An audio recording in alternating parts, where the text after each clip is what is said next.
मैं dating apps की कभी फैन नहीं थी, लेकिन मेरे पिछले ब्रेकअप के बाद मेरी सहेली ने मुझे टिंडर इस्तेमाल करने की सलाह दी। वह कहती रही कि इससे मेरी डेटिंग लाइफ और भी मजेदार हो जाएगी। मैं अपने घर पर आराम से बैठकर अनजान लड़कों की प्रोफाइल चेक कर रही थी कि तभी मेरी नजर एक प्रोफाइल पर पड़ी। उसमें सिर्फ एक ही तस्वीर थी जिसे बहुत ही करीब से लिया गया था और ईथन की गहरी नीली आंखों पर फिक्स किया हुआ था।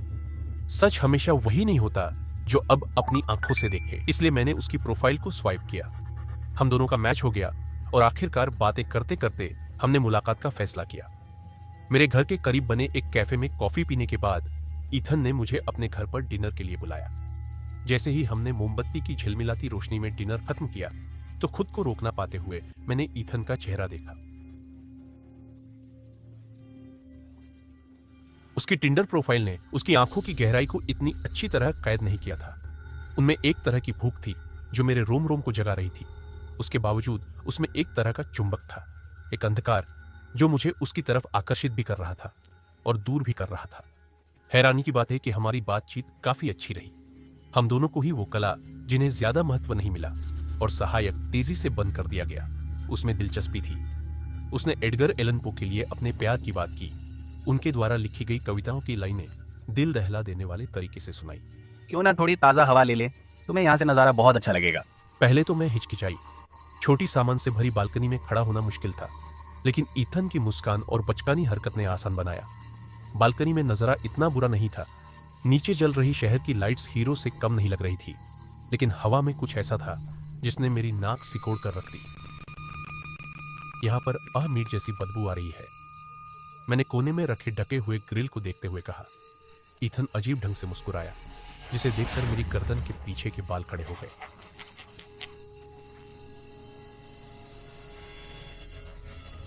वो बस एक लैम्प बर्गर है, उसने बहुत ही आराम से कहा। हमारी पारिवारिक रेसिपी, उसने मेरे कान में आकर कहा। जब उसने ढक्कन खोला तो उसमें एक पैटी पक रही थी। मेरे पेट में मरोड़ उठने लगे। वो लैम्प बहुत ही काले रंग का दिख रहा था, उसके किनारे जल गए थे। अचानक मैंने उस पैटी में और भी कुछ देखा। उसके आसपास एक लंबा सुनहरा बाल निपटा हुआ था। मुझे उल्टी करने जैसा महसूस होने लगा। ओह, ये तो अच्छा नहीं दिख रहा। मुझे इससे देखकर उल्टी आ रही है, मैंने बड़बड़ाते हुए कहा।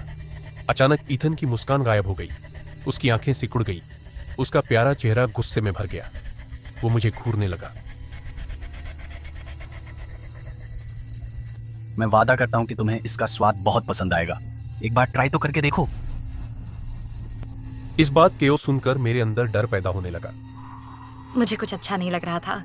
मुझे अब जाना होगा। नहीं, तुम नहीं जा सकती। वो घुराने लगा और कसकर मेरा हाथ पकड़ लिया। ये तुम क्या कर रहे हो? मैंने खुद को उसकी पकड़ से छुड़ाने के लिए चिल्लाकर कहा। क्या तुम्हें दिखाई नहीं दे रहा? वो फुसफुसाया। अब उसकी आवाज में गुस्सा और नफरत का भाव सुनाई दिया। हम हमेशा हमेशा के लिए एक साथ रहने के लिए बने हैं। हवा में बदबू और भी ज्यादा फैल गई। आखिरकार उसके आतंक से निराश होकर मैंने आजाद होने के लिए उससे लड़ाई लड़ी। मैं बालकनी के कोने में रखी लोहे की बाल्टी से लड़खड़ाकर गिरते गिरते बची। वो बाल्टी भी जोर से गिरी, जिससे उसके अंदर का सामान बिखर गया। उसमें इंसान की खोपड़ी और कुछ हड्डियां थी। ईथन एक बार फिर मुझ पर चिल्लाया, मोरिका, खाना बर्बाद मत करो। लेकिन इस बार मैं तैयार हूं। मैंने अपने पास गरम स्टोव पर रखी एक करची उठाई और उसके मुंह पर दे मारी। जब मेटल की करची उसके हड्डी पर लगी तो रात के सन्नाटे में उसकी आवाज गूंज उठी।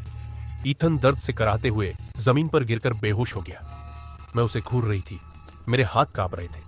मुझे फिर से उल्टी करने जैसा महसूस होने लगा, लेकिन इस बार वो भयानक एहसास के साथ मिला हुआ था। बर्गर, हड्डियां, बहुत कुछ। ईथन की बातें, अब सब कुछ मेल खा रही थी। वो सिर्फ एक पागल नहीं था, वो एक शैतान था जो किसी न किसी की सुन रहा था, और मैं उसके पागलपन की अगली शिकार थी। डरते और कांपते हुए मैं उसके अपार्टमेंट से बाहर लॉबी में गई और मैंने 911 पर कॉल किया। ईथन का बेहोश चेहरा और बाल्टी में पाया गया सामान मेरी आंखों के सामने आने लगा। इस वजह से मेरी उंगलियां कांपने लगी। पुलिस के आने तक ईथन बेहोश रहा। जब वो आए तो सीधे उसके अपार्टमेंट में घुस गए और मुझे कुछ अधिकारियों द्वारा बाहर निकाला गया, ये जानते हुए भी कि अब पुलिस आ गई है और मैं सुरक्षित हूँ। मेरे अंदर से डर का भाव खत्म नहीं। मैं एक निर्भक्षी के साथ डेट पर थी। अगले कुछ दिनों तक मेरे आगे सब कुछ धुंधला रहा। खबरों से मुझे पता चला कि पुलिस ने ईथन को गिरफ्तार कर लिया था। पुलिस को उसके घर में खुफिया कमरा मिला था जिसमें जवान लड़कियों की हड्डियां पाई गई। ये सभी ईथन को डेटिंग ऐप से मिली थी। सभी को रोमांस के बहाने फुसलाया गया। मैं इकलौती गवाह थी जो जिंदा थी। मेरी कहानी की मदद से ही उस आदमी का पर्दाफाश हो पाया था जो वास्तव में आकर्षित चेहरे के पीछे एक राक्षस था। इसके बाद भी मेरे अंदर का एक हिस्सा बहुत डरा हुआ था। मेरे सपने में आने वाली मीट की वो गंदी बदबू, ईथन की भयानक हंसी और शब्दों की गूंज, हम हमेशा के लिए साथ रहने के लिए बने हैं। समझी, तुम उस रात की निरंतर याद दिलाती हूं जब मैं चांदनी रात में उस मौत की बालकनी में खड़ी हुई थी।